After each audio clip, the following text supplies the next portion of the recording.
Bonjour et bienvenue sur la chaîne d'Atsal, la chaîne dédiée à la Russie d'aujourd'hui. Je suis Alexandre Stefanesco et aujourd'hui nous allons parler de la situation du marché du travail russe en ce début 2019.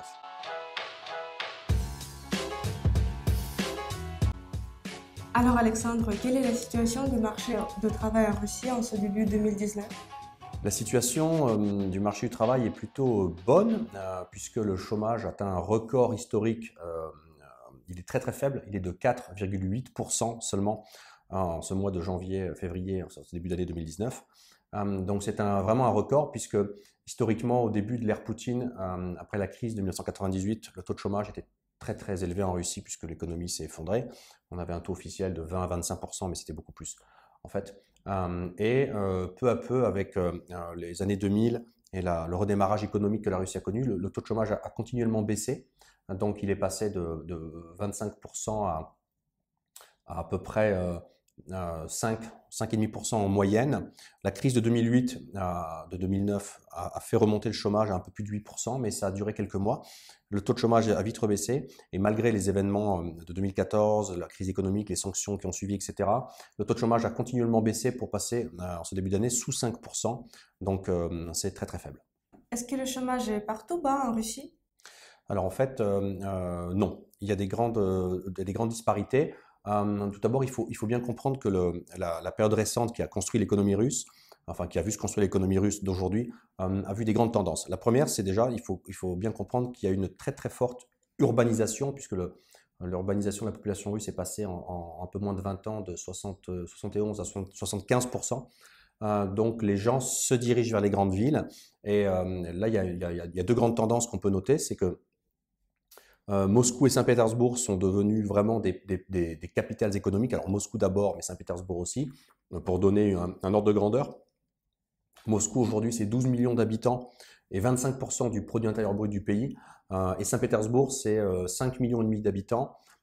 Et c'est à peu près 10% du produit intérieur brut du pays. C'est 25% de l'activité portuaire. Donc en fait, rien que ces deux villes à elles seules, euh, elles correspondent à peu près à 12-15% de la population du pays, mais c'est près de 30% du PIB. Donc ça, c'est vraiment, c'est des villes qui ont subi un afflux de population pour venir travailler. Ensuite, il y a la structure suivante, c'est que il y a 13 villes de plus d'un million d'habitants, on les appelle les millionnaires, qui donc les villes millionnaires. C'est des villes qui aspirent à la population autour d'elles et qui grossissent en population. Et il y a 20 villes qui font entre 500 000 et 1 million d'habitants. En fait, ce maillage de villes, c'est le maillage urbain économique moderne de la Russie d'aujourd'hui. Et il faut bien comprendre aussi que là les répartitions sont pas justes, elles sont pas équilibrées. Toutes ces villes se situent donc avant Novosibirsk, donc entre Novosibirsk et Moscou, donc c'est-à-dire à 4000 km de Moscou vers l'est, donc à la moitié en fait géographique de la Russie, la capitale de Sibérie, Novosibirsk. Et toutes ces villes se situent avant Novosibirsk, sauf Krasnoyarsk, Irkoutsk, Vladivostok et Tyumen, qui sont quatre villes qui sont plus à l'est. Donc vraiment le maillage des villes est concentré sur le sud du territoire russe et plutôt vers la partie ouest. Et également, 75% de la population du pays, donc 3 habitants sur 4 en Russie, habitent à l'ouest de l'Oural, donc ce qu'on appelle la partie européenne de la Russie. Donc il y a un très fort déséquilibre. Les grandes villes et la population est concentrée sur l'ouest du pays, et le grand est du pays, l'Extrême-Orient, est plutôt vide. Ok, et est-ce que le chômage est surtout bas dans cette partie européenne? Alors en fait, oui et non. Oui, parce qu'effectivement, dans cette grande partie centrale russe, il y a un taux de chômage officiel de moins de 3%, donc il est très faible. Mais dans le sud du pays, notamment dans le Caucase, le taux de chômage est élevé, il est de 15-20%, avec des pointes à 25% en Ingouchie, par exemple. Il y a un chômage de 9 ou 10%, 8-9-10% officiel dans l'extrême nord du pays, donc la zone qui va de la Carélie, Petrozavodsk jusqu'à Mourmansk. Donc c'est des zones qui sont très désindustrialisées, et il y a un taux de chômage assez fort. Il y a un chômage un peu plus fort que la moyenne en Extrême-Orient, il est de 6%. Mais dans les grandes villes, si on reprend sur les grandes villes, Krasnodar au sud, Moscou et Vladivostok, on est à des taux de chômage très faibles. Officiellement, c'est 1%, mais c'est quasiment nul. Donc en fait, on est en shortage, en pénurie de profit, parce qu'il n'y a pas de chômage. Chômage zéro. C'est un miracle de la Russie d'aujourd'hui, c'est le chômage zéro, ça existe. Effectivement, mais quelles sont les conséquences d'un taux de chômage si faible? Elles sont nombreuses. La première, c'est que si on parle des grandes villes, ben, il n'y a pas assez de gens pour travailler. Donc, tout le monde travaille. Donc, si les entreprises veulent se développer, acquérir du personnel, ben, elles ne le trouvent pas parce que tout le monde travaille. Il y a d'autres problèmes qui sont structurels, qui sont les pénuries de gens suffisamment qualifiés pour occuper certains postes, etc. Mais globalement, même dans ces bassins de population avec des compétences particulières, des éducations particulières, la maîtrise des langues étrangères, donc les profils qui peuvent intéresser les groupes étrangers, il y a vraiment pénurie de profils. Et ça a une conséquence tout à fait normale, mais assez difficile à intégrer pour les employeurs, c'est que ben, les candidats russes prennent vite la grosse tête. Ils sont évidemment logiquement tout le temps sollicités, donc ben, c'est normal. Et ils ont pris l'habitude un peu de se survendre parce que justement ils sont sursollicités. Donc ils ont tendance à surévaluer leurs compétences réelles ils ont réussi à développer une forte aptitude à savoir très bien se vendre et souvent parce qu'ils ont occupé des titres et des positions dans les entreprises qui en fait ne correspondent pas vraiment à leur savoir-faire. Donc c'est un vrai problème pour les entreprises puisque il faut faire face à cette pénurie, savoir se vendre pour attirer quelqu'un de compétent et à la fois il faut arriver à bien l'évaluer et c'est pas facile. Mais quelles sont les relations employeur-employé en Russie? Alors le cadre légal de relation entre un employeur et un employé, il est assez similaire finalement au cadre français. Il y a un droit du travail russe similaire au droit français, donc il est plutôt logiquement défavorable à l'employeur et favorable à l'employé. Ça, c'est les textes. Dans la pratique, ce qui se passe, c'est que il y a une très faible culture des employés russes du droit du travail. Et comme il n'y a pas de chômage, il y a une relative non-inquiétude des employés au fait de perdre leur travail. Vous êtes à Moscou, vous avez un travail, vous le perdez et vous savez très bien que dans une semaine, vous allez trouver un autre travail.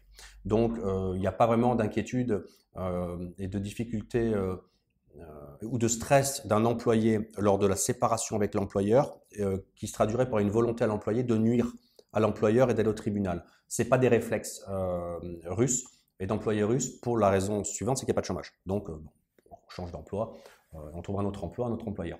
Ça a une autre conséquence un peu négative, c'est que les employés russes ont tendance à pas vraiment, souvent, c'est des grandes généralités, mais à pas s'imprégner, s'intéresser de façon forte à leur employeur parce que ils savent très bien qu'ils peuvent en changer rapidement. Donc ça aussi, c'est une facette à prendre en compte, elle est assez complexe et subtile à saisir de l'extérieur du pays.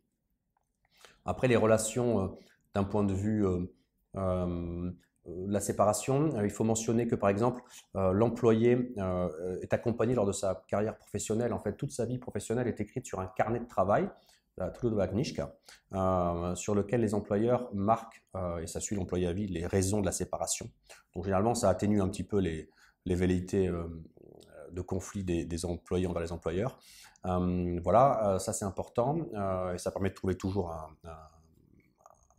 un accord en fait sur le motif de séparation, un accord qui sera public et officiel.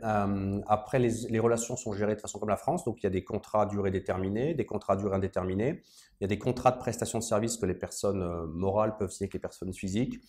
Il y a un statut freelance qui est assez bien réglementé aujourd'hui et qui est assez pratique. Quoi dire d'autre? Les employeurs, les salaires en Russie se discutent quasiment toujours net avec les candidats. Alors, pour les Russes, un salaire net, c'est un salaire qu'on a dans la poche et après toutes les taxes. Sur ce salaire net, pour comprendre le coût, la masse salariale, il faut ajouter 13%. Donc ça, c'est la fameuse flat tax, c'est l'impôt sur le revenu. Mais il est payé à la source par les employeurs. Et sur ce salaire grosse, donc le net plus 13%, il faut ajouter 30% de charges, qui sont les charges un petit peu, les cotisations de l'employeur pour la retraite, etc. Et les charges patronales, on va dire. Et ce taux de 30% descend à 15% lorsque sur une année calendaire, en fait, on a atteint un plafond de revenus pour l'employé sur le salaire grosse. Voilà, donc c'est net plus 13 plus 30. Et ce 30 passe à 15 lorsque l'employé a touché plus de, à peu près cette année, c'est 850 000 roubles sur une année calendaire. Hormis ça, une particularité peut-être, oui, les employés ont 15 jours de préavis. Donc ça, c'est vraiment très difficile à à prendre en main pour les employeurs parce que bah, c'est rapide, 15 jours. L'employé peut vous dire, hop, je pars dans 15 jours et vous me devez 5 jours de vacances, donc je pars en vacances, et ce qui fait que j'ai plus que 5 jours à travailler chez vous. Donc, pour accompagner des sorties de cadre ou de postes techniques, c'est assez compliqué. Hormis ça, je pense que bah, les grands traits sont tirés. Alexandre, pourrais-tu nous parler maintenant des plages de salaire en Russie?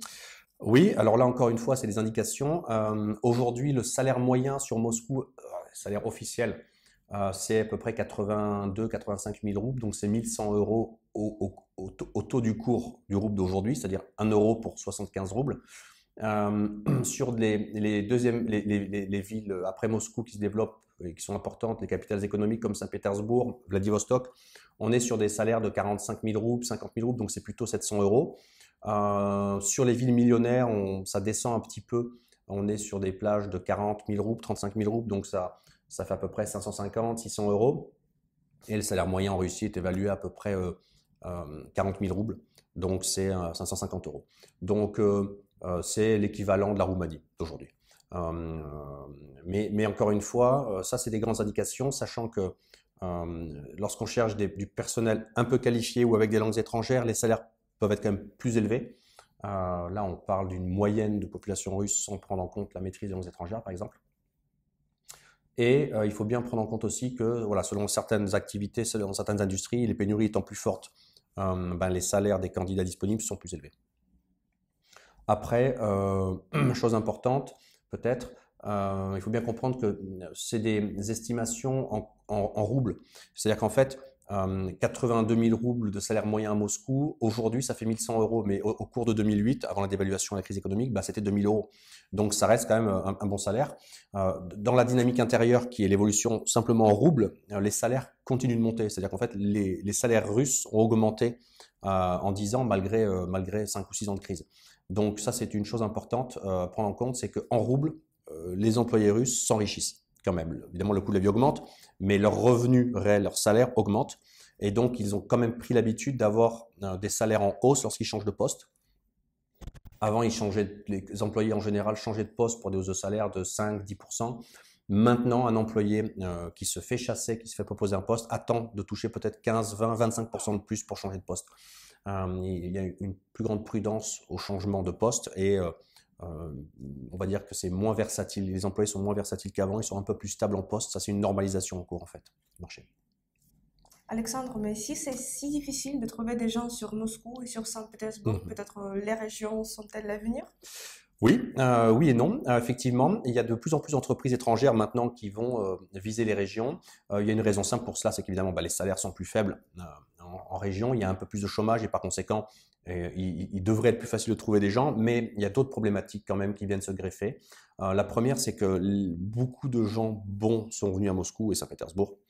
Que lorsqu'on cherche des candidats avec des langues étrangères, ils sont beaucoup moins nombreux en région, en province, que dans les grands centres urbains de l'ouest de la Russie. Et que par conséquent, les très bons sont quand même toujours très sollicités. Et par conséquent, les salaires des très bons en province sont paradoxalement très élevés et beaucoup plus de façon, on va dire, déraisonnable par rapport aux salaires locaux de ces régions. Donc aujourd'hui, on arrive à une situation où dans certains domaines d'activité, dans certaines industries, un candidat compétent, qualifié anglophone, qui a un mindset européen, qui a fait des études adéquates et qui a travaillé pour des groupes étrangers, va coûter aussi cher, peut-être, oui, et aussi cher qu'un employé, on va dire, français de la zone, ce qu'on appelle un russe-pat, et qui parlera russe. Donc là aussi, il y a un choix stratégique à faire, sachant qu'on a quand même vu des entreprises avec des expériences très malheureuses de piloter de France des responsables zones sur des territoires assez loin de Moscou. Et quand même, la distance géographique et culturelle peut parfois être un vrai problème. Et il est facile de perdre le contrôle en fait d'un employé qui serait responsable de zone. Donc, il y a beaucoup de choses à balancer avant de prendre ces décisions-là. Il faut attentivement regarder la situation et être bien conseillé. Aussi, une chose importante, c'est que il y avait historiquement une culture, je pense qu'il faut en parler, il y avait une culture en Russie de payer une partie des salaires en enveloppe et de façon pas officielle. C'était une culture russe. Ça permettait de payer moins de taxes pour l'employeur, mais surtout de se séparer facilement d'un employé en lui disant bah, finalement tu gardes que ta partie officielle, tu n'as plus ton enveloppe, donc ton salaire est coupé par deux. Ces pratiques sont en train de disparaître et les candidats russes, lorsqu'ils s'adressent à des entreprises étrangères, le font aussi parce qu'ils veulent sortir de ces schémas-là. Donc ça, c'est important de le mentionner. Alexandre, et y a-t-il une culture d'embauche des jeunes en Russie? Oui, tout à fait. Dans la culture russe, effectivement, les jeunes travaillent beaucoup. Il y a une culture du travail des jeunes. Le taux de chômage des jeunes est, est plus élevé, malheureusement, mais effectivement, il y a une culture d'embauche des jeunes et ça, c'est quelque chose auquel on fait souvent face pour nos clients. C'est que beaucoup d'entreprises imaginent, il y a une espèce de stéréotype qui court, qu'en fait, les jeunes, dans le cadre d'un stage ou d'une practica en russe, seraient embauchables sans contrainte juridique légale, voire ne pouvant ne pas être payés. En fait, c'est une erreur. Le cadre légal d'embauche des jeunes diplômés et des mineurs est extrêmement fixé en Russie. Donc en fait, le stagiaire en Russie est un employé comme les autres. Son statut est parfaitement réglementé comme celui d'un employé. Il doit être embauché légalement avec un contrat de travail. Il doit avoir un salaire qui est versé, donc comme tous les salaires, on ne l'a pas dit tout à l'heure, mais les salaires en Russie se payent en 2 fois. Donc il y a une avance le 5 du mois et il y a un solde à la fin du mois. Et dans le cadre du stagiaire, il a les droits et devoirs d'un employé lambda en Russie.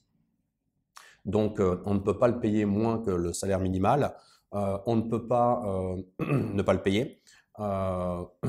On peut l'embaucher en CDD, on peut l'embaucher dans le cadre de ses études pour qu'il effectue une mission liée à un diplôme, on peut l'embaucher tout court en CDI en parallèle de ses études, mais si c'est quelqu'un qui est en train de faire des études à temps plein, à ce moment-là, il doit bénéficier d'une prime additionnelle. Et deux choses importantes, je pense qu'il faut dire, c'est que la première, le code du travail russe, le TKRF, réglemente aussi l'embauche des mineurs. C'est-à-dire que si on embauche un mineur de 16 à 18 ans, il faut qu'il ait passé une commission médicale et il faut qu'il ne travaille pas plus de 35 heures par semaine durant son temps libre et que le travail soit un travail non contraignant, un travail léger. Si c'est un mineur de 14 à 16 ans, c'est permis. Mais à ce moment-là, il faut l'accord des parents, il faut qu'il puisse passer ce certificat médical aussi et il ne doit pas travailler plus de 24 heures par semaine. Voilà. J'ajoute que dans le cadre d'un stage de l'embauche d'un jeune diplômé, lorsqu'on embauche quelqu'un qui est diplômé de moins d'1 an et que le travail est en corrélation directe avec le domaine d'obtention de son diplôme, en fait, ils doivent être embauchés sans période d'essai. Donc, ils ne sont pas mis à la merci d'une période d'essai. Donc ça, c'est des choses très importantes qui malheureusement sont très peu connues des employeurs étrangers en Russie et il y a souvent une utilisation du stage de façon en fait clairement illégale. Et j'ajoute aussi, pour terminer sur le stagiaire, que théoriquement, donc on parle là des Russes parce que les étrangers, en parlant des Français par exemple, n'ont pas le droit au statut de stagiaire. Il y a un flou juridique sur le fait que des étrangers étudiants, par exemple des Français étudiants, et enregistrés comme étudiants dans une université russe ou un établissement d'enseignement russe puissent faire des stages, mais théoriquement, ils doivent pour faire ce stage avoir un contrat de travail. Or, lorsqu'on est étranger, pour avoir un contrat de travail, il faut un permis de travail, donc il faut un visa de travail. Donc théoriquement, si on suit le droit, la loi russe à la règle, l'embauche de stagiaires étrangers est interdite par le droit du travail russe. Et en parlant des étrangers, quelle est la situation pour eux? Alors, la situation pour les étrangers, elle est compliquée en ce début 2019. Le chômage est bas, mais surtout pour les Russes.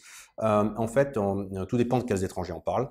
Je crois qu'il faut différencier les étrangers de l'étranger dit proche, c'est-à-dire l'ex-monde soviétique et russophone, et les étrangers de l'étranger dit lointain, c'est-à-dire l'Europe, l'Asie, l'Amérique, etc. Si on parle des étrangers de l'ex-Union soviétique, il y a 2 catégories. Et il y a la catégorie des ressortissants des pays dits de l'union douanière. Donc c'est l'union qu'a créé la Russie avec le Kazakhstan, la Biélorussie, l'Arménie et le Kyrgyzstan. Donc les ressortissants de ces 4 pays ont le droit de travailler en Russie comme des Russes sans permis de travail. C'est un marché commun sur lequel il y a une liberté de circulation et de travail. Donc, les ressortissants arméniens, kazakhs, biélorusses ou kirghizes peuvent travailler sans permis de travail comme des Russes. Il faut juste les déclarer. Mais c'est une procédure qui se fait par téléphone, c'est rapide. Les ressortissants des autres pays du monde post-soviétique, de la CEI, notamment les ressortissants du Tadjikistan, d'Ouzbékistan, de Moldavie, du Turkménistan, d'Ukraine. Alors eux, c'est différent. Leur statut a été régularisé par ce qu'on appelle l'obtention des patentes. Donc, ils doivent obtenir cette patente qui est une espèce de carte de travail, mais qui les lie à une activité professionnelle dans un secteur d'activité. Donc, c'est un coût mensuel de quelques dizaines d'euros, jusqu'à 100 euros à peu près, selon les activités. Et c'est avec cette carte qu'ils ont le droit de travailler légalement. Après, si on parle des étrangers du monde, de l'étranger lointain, ce qu'on appelle en Russie, par exemple les Français, prenons un exemple au hasard, les Français, donc effectivement, la période 2008-2018 a vu la chute du rouble, la désexpatisation des entreprises et la grande russification. Donc, beaucoup d'étrangers n'ont pas voulu avoir leur salaire désindexé sur l'euro, puisqu'ils avaient une vie en devise à l'étranger, à l'extérieur de la Russie. Et en parallèle de ça, beaucoup d'étrangers se sont vus remplacés logiquement par des Russes aussi compétents et moins chers. Donc, sortie d'expat, retour beaucoup de Russes de l'étranger qui ont eu des diplômes en Europe, donc les fameux RIPAT, qui ont remplacé, enfin, les RIPAT ont remplacé les expats. Et quand même, sur le marché, beaucoup d'étrangers de différents pays de l'OCDE, d'Asie, d'Europe, etc., qui sont là installés, sédentarisés et qui, eux, sont en recherche de travail. Ils aimeraient en format expatrié, mais c'est fini, mais plutôt en contrat local. Donc, ça reste une main-d'œuvre souvent de bonne qualité, puisque ce sont par exemple des Français de Russie, parfaitement russifiés, russophones, opérationnels sur zone. Et souvent, c'est les bons choix pour les entreprises pour des postes techniques ou des postes de pilotage de filiales, puisqu'ils ont le regard et la compréhension française, mais la compréhension de la zone, puisqu'ils vivent dans cette zone en fait. Donc, on est quand même sur une dynamique forte sur laquelle il y a moins d'immigrés qu'avant. L'immigration est en baisse. L'attribution de permis de travail pour les étrangers est en baisse. Donc, aujourd'hui, le marché se nationalise, on va dire, et même s'il y a énormément d'opportunités pour les étrangers, ils ne sont pas nombreux à vouloir la saisir. J'ajoute pour terminer que les autorités russes ont créé, il y a quelques années, le VKS, qui est un visa pour les travailleurs hautement qualifiés, qui permet d'embaucher donc des étrangers pour une durée de 3 ans automatique, et avec un salaire minimal de 2 millions de roubles à l'année, donc ça fait à peu près 166 000 roubles par mois, donc c'est un peu moins de 2 000 euros. Ce salaire, en fait, est exempt de charges patronales. Donc, il y a juste le salaire net à donner à l'employé, payer 13% d'impôt sur le revenu, et les 30% que nous avons mentionnés tout à l'heure sont supprimés. Ils sont remplacés par un 0,2%, c'est très faible. Donc en fait, ça c'est des solutions qui sont extrêmement attirantes, appétissantes pour les employeurs, puisque ça permet d'embaucher des étrangers à des coûts faibles, et l'obtention de ce visa est très facile. Donc, mais malgré ça, on constate qu'il y a moins d'étrangers qu'avant en Russie, donc il y a des choses à faire, mais un étranger qui voudrait venir en Russie aujourd'hui doit se préparer à commencer avec un salaire local plutôt bas et peut-être à travailler en province. Alexandre, quels sont les conseils pour ceux qui veulent revenir en Russie? La première des choses, c'est de bâtir une approche. Donc, c'est de mettre en place une stratégie, de bâtir une approche structurée, d'avoir un plan. Et de ne pas sous-estimer à la fois l'importance, mais aussi la complexité d'acquisition et de sélection du capital humain. Il faut quand même être positif. Le capital humain russe est de bonne qualité. Le niveau d'éducation est très bon. Le niveau de culture G est extraordinaire. Les Russes sont très technophiles. La jeune génération est extrêmement moderne, elle est connectée. Ils sont rapides, ils sont agiles. Donc, il y a vraiment des plus. Mais effectivement, souvent sur le plan, on va dire, personnel, attitude, les codes culturels sont différents. Donc, pour des employeurs étrangers, il est parfois compliqué de s'y retrouver, compliqué de discerner les choses. Et il y a toujours des risques que les entreprises, que les décideurs, les DRH étrangers passent à côté de points essentiels, notamment sur toute la partie, on va dire, compétences comportementales, attitude, personnalité, les fameux soft skills. Donc, c'est vraiment quelque chose sur lequel il faut être très attentif en Russie parce que la sociologie est très vaste, elle est très variée et elle est très complexe. Donc ça c'est possible, cette analyse des soft skills elle est possible si on connaît la zone, si on connaît les gens, si on comprend l'histoire, si on sait les codes culturels, si on comprend la différence entre les Russes, entre eux, etc. Et ça c'est possible avec des années d'expérience sur la zone. C'est pour ça que je pense que le principal conseil que nous pourrions donner à Atsal, à une entreprise qui s'intéresse au marché russe, c'est d'être bien accompagné et c'est en amont de contacter des prestataires sur zone, de leur poser des questions et de bien commencer à bâtir en fait le cadre de cette approche du marché et le cadre de cette stratégie pour pénétrer le marché russe en fait. Voilà, je crois que c'est le principal conseil. Alexandre, merci beaucoup pour cette interview. C'était vraiment très intéressant, très instructif. Merci beaucoup Diana. J'espère que cette vidéo vous a plu et si c'est le cas, n'hésitez pas à mettre un pouce vers le haut pour indiquer à l'entreprise Atsal de faire plus de vidéos de ce genre. Et de la même façon, si vous souhaitez que nous abordions des sujets concernant la Russie d'aujourd'hui sur le plan démographique, économique, politique, social, culturel, n'hésitez pas à nous écrire dans les commentaires et nous traiterons ces sujets lors de vidéos prochaines. Merci beaucoup.